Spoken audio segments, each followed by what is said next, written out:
Anda telah mengunduh podcast yang dipaparkan oleh Pendeta Dr. Erastus Sabdono ini dari truth.id/voice. Selamat mendengarkan podcast ini. Shalom Bapak Ibu dan saudara-saudara yang terkasih di dalam Tuhan. Kebenaran saat ini berjudul menolak. Saudara-saudara, di dalam kisah Nuh, Tuhan bukan hanya berniat menyelamatkan keluarga Nuh saja, tetapi juga Tuhan ingin orang-orang lain juga yang mau masuk ke dalam bahtera. Namun ternyata mereka menolaknya. Kejadian 6 ayat 8 menuturkan seperti itu. Jadi Tuhan tidak hanya berniat menyelamatkan keluarga Nuh saja.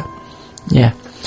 Pada zaman Nuh, orang sibuk makan dan minum, kawin dan dikawinkan, sampai tidak mempedulikan keselamatan dalam hidupnya. Maka dalam Alkitab, Nuh disebut sebagai pemberita kebenaran. 2 Petrus 2 ayat 5. Tentu Nuh sudah berusaha mengajak orang-orang untuk ikut proyek penyelamatan ini, tetapi ternyata tidak ada yang mau.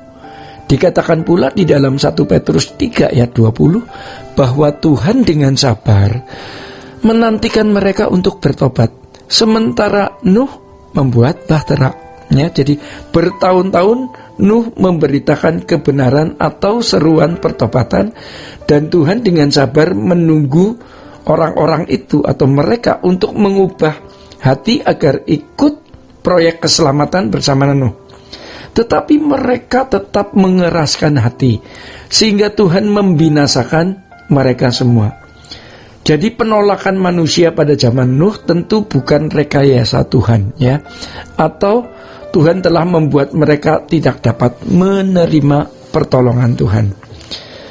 Bapak, Ibu, dan Saudara, bahtera itu adalah jalan keselamatan agar keluarga Nuh dan semua orang yang mau masuk ke dalam bahtera tersebut terhindar dari malapetaka. Bahtera itu adalah kasih karunia Tuhan untuk manusia pada waktu itu. Sayang sekali mereka menolaknya. Ya, hal ini menunjukkan bahwa Tuhan tidak mengubah hati seseorang secara mistis, sehingga membuat seseorang tiba-tiba dapat menerima atau tiba-tiba dapat menolak pemberiannya. Tuhan menyediakan segala sesuatu yang baik bagi semua orang tanpa diskriminatif. Kalau ada orang yang menolak apa yang disediakan dan diberikan Tuhan kepadanya, itu adalah resiko dan tanggung jawab akibat dari pilihannya. Ya, fakta mengenai kisah Nuh ini penting bagi orang percaya di zaman Perjanjian Baru. Itulah sebabnya Tuhan Yesus memunculkan fakta ini dalam pengajarannya, ya, melalui Lukas 17 ayat 26 dan 27. Tuhan Yesus menunjukkan pola hidup manusia akhir zaman yang sama seperti manusia pada zaman Nuh. Ini mengerikannya, yang tidak memedulikan keselamatan jiwa. Ya, dalam pernyataan Tuhan Yesus jelas tertulis, dan sama seperti terjadi pada zaman Nuh, demikian pula lah halnya kelak pada hari-hari anak manusia. Pernyataan Tuhan ini jelas menunjukkan kesejajaran keadaan manusia pada zaman Nuh dengan zaman kita hari ini. Hal tersebut sama dengan Tuhan yang juga memberi kesempatan manusia hari ini untuk bertobat dan diselamatkan, ya. Jadi Tuhan dengan sangat serius berusaha menyelamatkan manusia agar tidak binasa. Tuhan tidak hanya berusaha menyelamatkan sebagian manusia dengan memberi kasih karunia kepada sebagian orang dan mengunci mereka supaya tidak dapat menolak kasih karunia-Nya. Tetapi Tuhan tidak menghendaki seorang pun binasa. 2 Petrus 3 ayat 9. Memang faktanya sebagian besar, ya, manusia itu menolak. Hal ini menunjukkan bahwa manusia hari ini memang memiliki kesempatan dan hak untuk menolak anugerah. Kebinasaan itu bukan penentuan Tuhan, melainkan pilihan masing-masing individu. Jadi kegagalan sebagian besar bangsa Israel, ya, untuk mencapai tanah Kanaan pun bukan karena kesalahan Tuhan. Juga bukan karena memang sebagian dari antara mereka ditentukan Tuhan untuk gagal mencapai tanah Kanaan.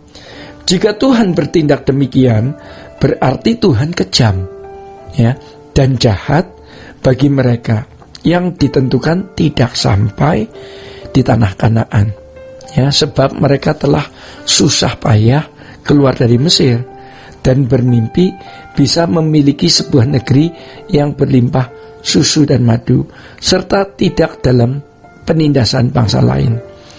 Ya, ia bukan saja pasti tidak mengupayakan kecelakaan bagi umat pilihannya, tetapi ia juga tidak akan membiarkan mereka celaka.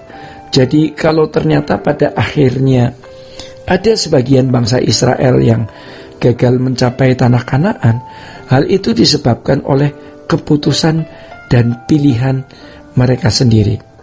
Maka di dalam Ibrani 3 ayat 7-11 dikemukakan bahwa bangsa Israel mengeraskan hati, tidak mau taat kepada Allah walaupun sudah 40 tahun mereka melihat, ya, perbuatan-perbuatan ajaib yang luar biasa dari Tuhan, ya, dan Tuhan dengan sangat penuh perhatian telah menuntun mereka. Hal ini menunjukkan bahwa kegagalan mereka sampai tanah Kanaan disebabkan karena mereka keras kepala dan tidak tunduk kepada Tuhan. Berkenaan dengan hal ini, Tuhan berfirman bahwa semua itu menjadi pelajaran bagi kita yang hidup di zaman sekarang itu, ya, yang hidup di zaman sekarang ini juga. 1 Korintus 10 ayat 11 dan 12, ya. Jadi dalam hal ini jelas sekali firman Tuhan menunjukkan kepada Bapak, Ibu, dan saya bahwa apa yang terjadi dalam kehidupan bangsa Israel tersebut, khususnya kegagalan sebagai bangsa Israel sampai tanah Kanaan, menjadi gambaran kehidupan orang percaya dalam mencapai kerajaan surga.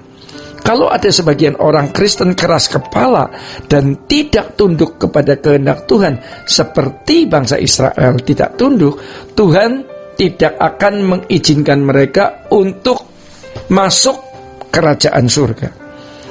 Demikian pula dalam kehidupan manusia pada umumnya, apakah seseorang pada akhirnya sampai ke kerajaan Bapa atau di langit baru dan bumi yang baru atau tidak, bukanlah ditentukan oleh Tuhan. Sekali lagi, ini satu pilihan, ya, atau satu keputusan dari manusia itu sendiri, keputusan dari Bapak, Ibu, dan saya sendiri. Jadi ketika ia menginginkan semua orang berbalik dan bertobat, ya, tetapi kalau manusianya menolak bertobat, Bapak, Ibu, dan saya menolak bertobat, Tuhan tidak memaksa kok seseorang untuk berbalik dan bertobat. Tuhan tidak menghendaki kegagalan bagi orang percaya memang, ya. Hal itu dapat kita melihat dari contoh Nuh dan perjalanan bangsa Israel. Maka kiranya kita segera bertobat dari keras kepala dan kelalaian kita atas keselamatan. Jadi kita sudah tidak boleh ceroboh. Bapak, Ibu, dan saya jangan ceroboh. Karena apa? Karena waktu kita sangat terbatas. Demikian kebenaran saat ini. Tuhan Yesus memberkati. Sola Gracia. Untuk berlangganan renungan harian dalam bentuk cetak, silakan hubungi Truth Literatur di nomor telepon 0878 7870 7000.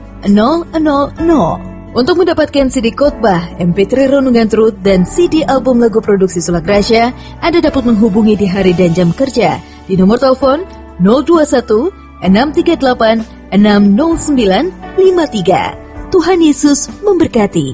Sola Gracia.